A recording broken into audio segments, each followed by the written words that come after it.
ഇന്ന് തന്നെ ഡൗൺലോഡ് ചെയ്യൂ. കാണൂ നിങ്ങളുടെ ഫേവറേറ്റ് ഷോസ്. അപ്പൊ വെറുതെ അല്ല ഞങ്ങളോട് രാവിലെ വരാൻ പറഞ്ഞത്. സ്വപ്നത്തിൽ അവൾ വന്ന് ഞങ്ങളെ വെടിവെച്ച് കൊല്ലുന്നത് കണ്ട് അർച്ചന ഞെട്ടി പറിച്ചു കാണും അല്ലേ?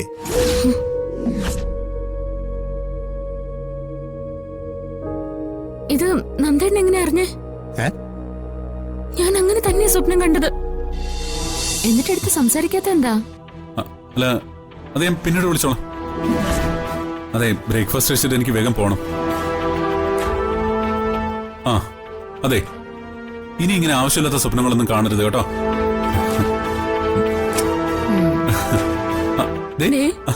ഇവിടെ അനങ്ങിയത് കണ്ടോ? ഉമ്മ അമ്മയ്ക്ക് മാത്രമേ ഉള്ളൂ എന്ന് ചോദിക്കുന്നേ. അതെന്താ, അച്ഛൻ നോക്കുമ്പോ തരാലോ.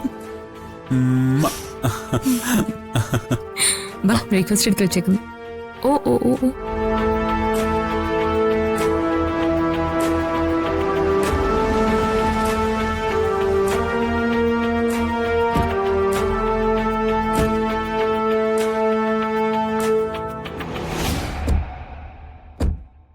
സച്ചി ഇവിടെ ഉണ്ടല്ലോ. അർച്ചന സച്ചിയും വിളിച്ചു കാണും. ആ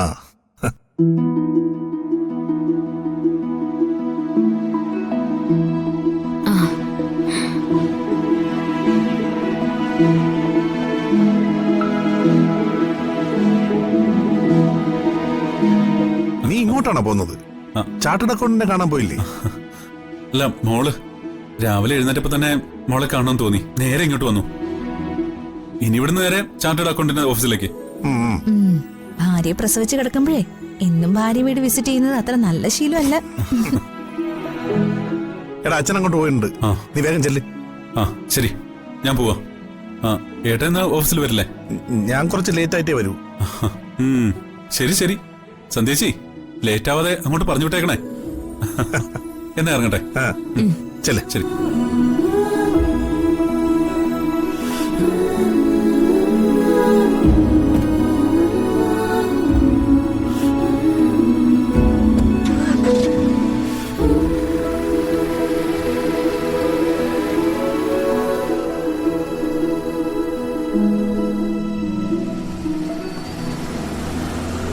സന്ധ്യച്ചി അകത്തേക്ക് വാ. നന്ദേട്ട വാ. വാ.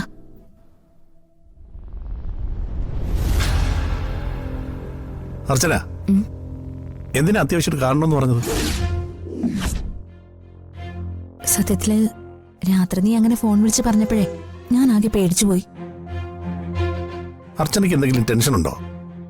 ടെൻഷൻ മാത്രല്ല, നല്ല പേടിയുണ്ട് നന്ദേട്ടാ. അതെന്തുകൊണ്ടാന്ന് ഞാൻ പറയാം.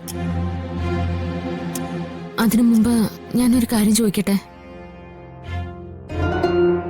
അവന്തിയുമായിട്ടുള്ള നിയമപരമായ ഡിവോഴ്സ് കഴിഞ്ഞിട്ട് പോരെ നിങ്ങളുടെ കല്യാണം? അർച്ചനയ്ക്ക് ഇതെന്ത് പറ്റി? എത്രയും വേഗം കല്യാണം നടത്തണമെന്ന് പറഞ്ഞത് അർച്ചന തന്നെയല്ലേ? എനിക്കിതിൽ പ്രത്യേകിച്ച് ഒരു അഭിപ്രായവും ഇല്ല. എത്ര കാലം വേണമെങ്കിലും കാത്തിരിക്കാൻ ഞാൻ തയ്യാറാ. പക്ഷേ എന്റെ കൺമുന്നിൽ ഇനിയും നന്ദേട്ടന്റെ ജീവിതം നശിച്ചു പോവാൻ ഞാൻ സമ്മതിക്കില്ല. അവന്തിക എന്തെങ്കിലും ചെയ്യുമെന്ന് അർച്ചന പേടിക്കുന്നുണ്ടോ?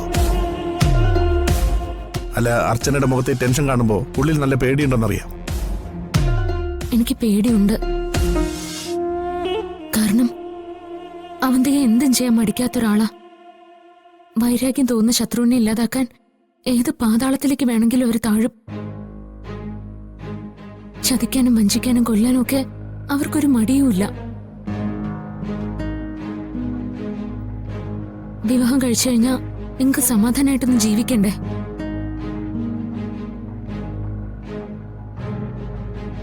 ഒരു കാരണവശാലും അവന്റെ നിങ്ങളുടെ പിന്നാലെ വരാൻ പാടില്ല. നിയമപരമായും അല്ലാതെയും അവര് ഒരു ബാധ്യതയും പിന്നീട് ഉണ്ടാക്കരുത്.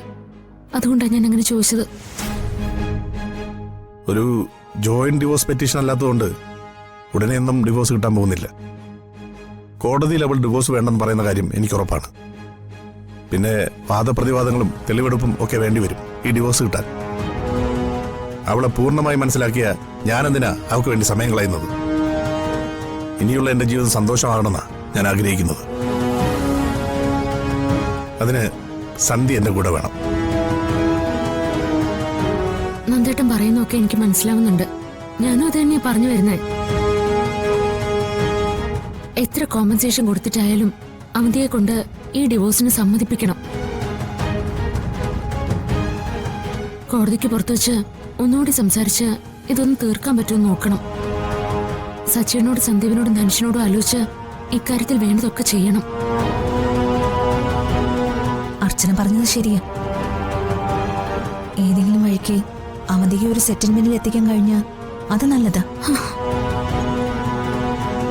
എന്താ ചെയ്യാൻ പറ്റുന്നതെന്ന് ഞാൻ സച്ചിൻ സന്ദീപും ധനുഷുമായിട്ടൊന്ന് ആലോചിക്കട്ടെ. ഇന്നലെ ഞാനൊരു സ്വപ്നം കണ്ടു. അതുകൊണ്ടാ എനിക്ക് ഇത്രയും പേടി. അത് ശരി. അപ്പൊ വെറുതെ അല്ല ഞങ്ങളോട് രാവിലെ വരാൻ പറഞ്ഞത്. സ്വപ്നത്തിൽ അവൾ വന്ന് ഞങ്ങളെ വെടിവെച്ച് കൊല്ലുന്നത് കണ്ട് അർച്ചന ഞെട്ടി പറിച്ചു കാണും അല്ലേ?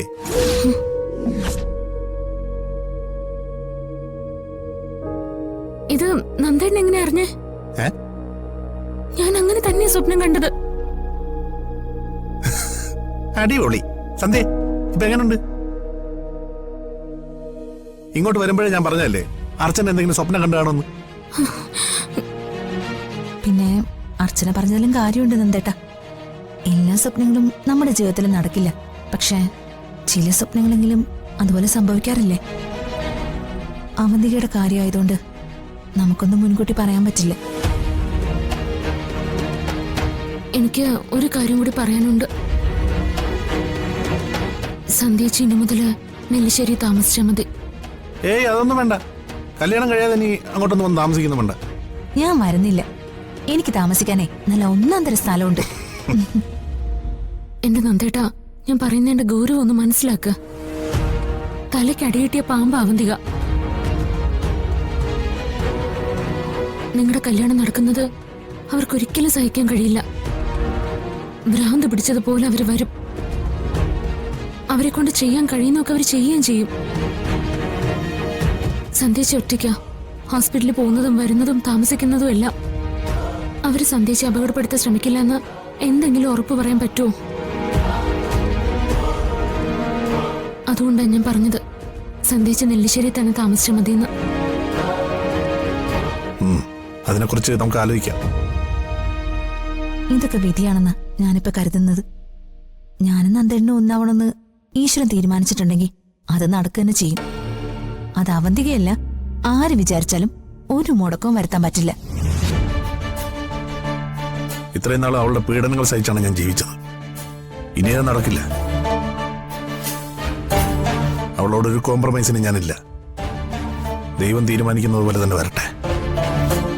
അല്ല, കുഞ്ഞെവിടെ? അർച്ചനയെ കാണാൻ വേണ്ടി മാത്രമല്ല, കുഞ്ഞിനെ കാണാൻ കൂടിയാണ് നമ്മൾ വന്നത്. മോള് മുറിയിലുണ്ട്.